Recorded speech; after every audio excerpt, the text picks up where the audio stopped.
All right, last video, 11.7 on area of a circle. So last formula that you have to memorize. And area of a circle is pi times radius squared, pi r squared. You can remember that one. You can solve any of the problems in 11.7. I will go through the guided practice. If you want to go ahead and try to solve them using this formula, plugging in what you know, this is a good time to pause it. But anyway, number 1 on page 613 gives us a radius of 8 millimeters. So again, I'm going to plug in what I know. I get to use a calculator. So I have 3.14 times 8 squared. Okay. Now, I guess the little trick, the thing that you have to remember when finding area of a radius is that you are only, area of a circle, is that you are only squaring the radius. Do not type into your calculator 3.14 times 8 and get an answer and then multiply that to itself, okay? Order of operations says you have to do exponents before you do multiplication, okay? So every time you do this, square the radius first, okay? So you're going to type into your calculator 3.14 times 64. I was going to tell you one other way that they'll try to trip you up is to give you the diameter, and you'll see that in number 2 we'll get to in 1 second. All right, when you multiply pi to 64, you should get 296 hundredths millimeters squared. Looks like this.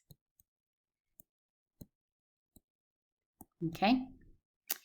Number 2 is an example of the one I was telling you they'll try to trip you up. They're telling you the diameter is 14 inches. Okay, so number 1 important thing is square the radius before you multiply it to pi. Number 2 important thing is make sure that you use radius, which is half of diameter. Do not square the diameter. So the radius of this circle is 7, and because it is a 7, I am going to do 22 sevenths. I've told you before, you do not have to do that. If you choose to do it, there's no need to use a calculator, and that's the way I'm going to solve this one. Using a calculator, if you do it correctly, you should get the same answer. Okay, you might vary a little bit in hundredths places, but that's okay. All right, so I'm going to have pi 22 sevenths times my radius squared, which is 49. I'm going to cross reduce. And when I multiply 22 times 7, I will get 154 inches squared. I'm looking at the answer in the book, but I'm thinking I better just double check because you know me, I make mistakes too often. 22 times 7, yes. Okay, that's how you do 1 and 2. My recommendation, if you haven't paused, if you haven't tried them by yourself, is to pause it and work number 3 and then come back. And then I will also move on to number 4 after that. Okay, number 3 gives you the radius. So all you have to do, is plug in what you know. Pi 3.14 times a radius squared. You should know 11 squared, that's 121. When you type 3.14 times 121 into your calculator, you get 379 and 94 hundredths. And then our unit is feet squared. Okay, example 4, guided practice 4 goes back to example 3, which we did not do. So let's look up at example 3 first. It says that a circular pond in a park has an area and it gives you the area. Now, in guided practice 4, they're changing that number. So this is a good one to try and see if you can find the radius, okay? You should know how to do it because we found radii in 11.6 when we were doing circumference. But I will work out number 4 here. So our new area in guided practice 4, I'm going to plug in what I know. I know the area. It is 907.46. And then it says we're going to write and evaluate an expression to find the radius. So what is the radius? What is the formula? What am I going to plug in?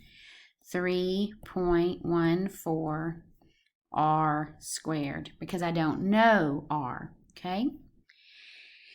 In order to get the variable alone, I'm going to divide both sides by 3.14. And you can bet I'm going to use my calculator this time. 907.46 divided by 3.14 gives me 289.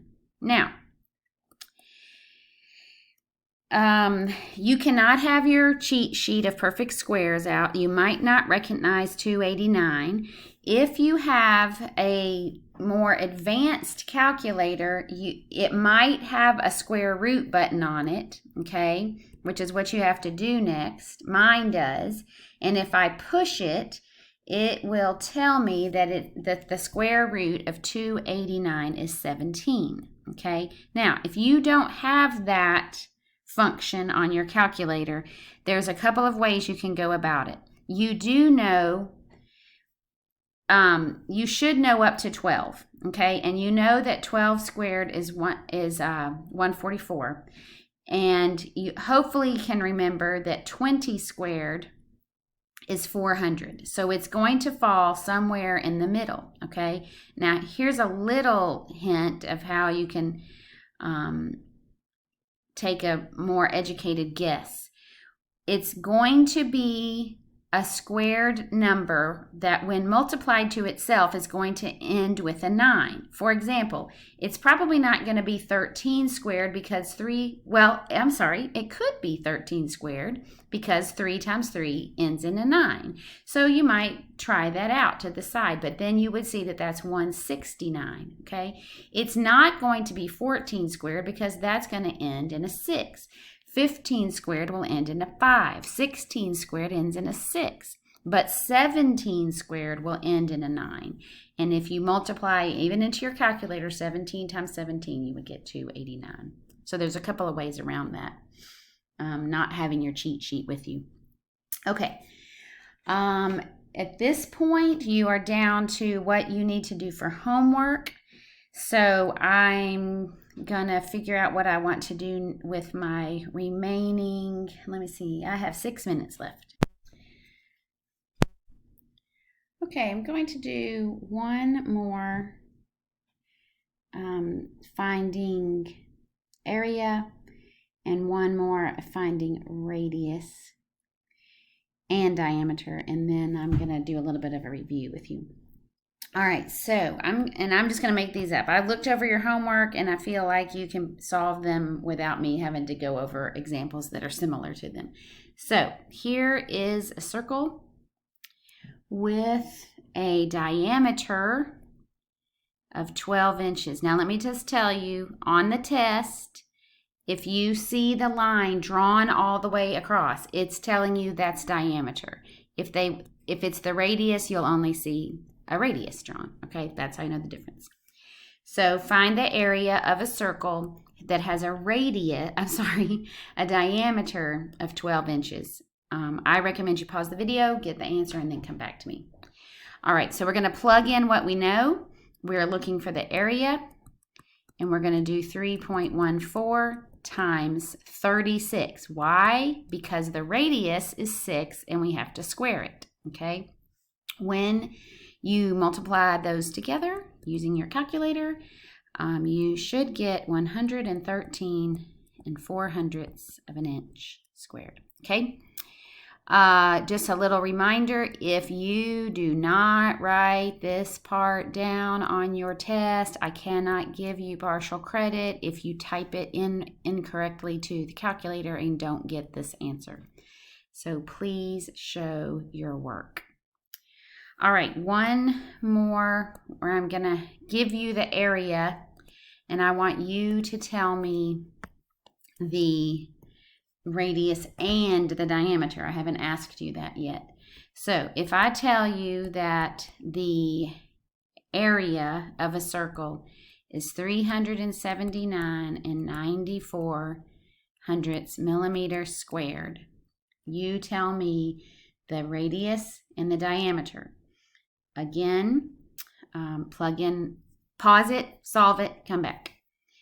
The area, 379.94 equals 3.14 r squared.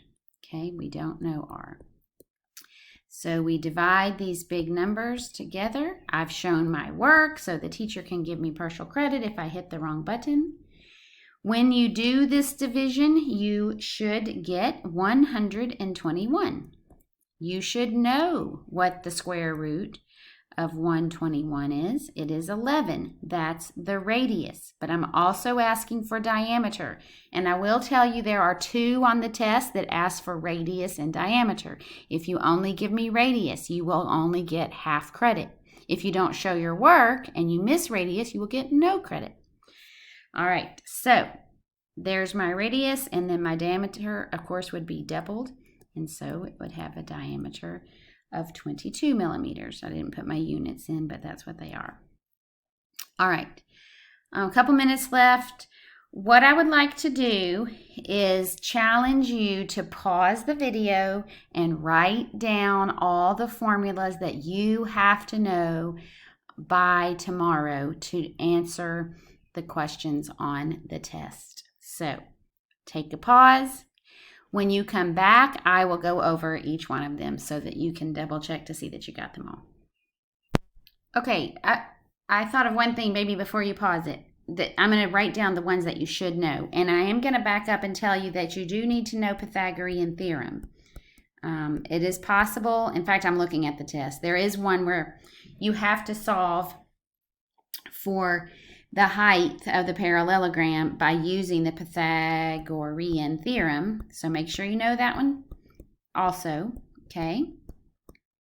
Then you need to know the areas of parallelogram, of trapezoid, of what else? Triangle, and circle, and then you need to know circumference. Also, make sure that you know the rules about what the height is. So if you know that this is base times height, but you think that this is the height out here, then you will miss them all. So make sure you know height, okay? So now, if you want to pause it, write the formulas in, and I'm going to come back and write them in here too. Okay, so parallelogram is base times height. Trapezoid is 1/2 base 1 plus base 2 times h. Triangle is 1/2 base times height. Circle is pi r squared. And circumference is 2 pi r or pi d. Good luck on your test tomorrow.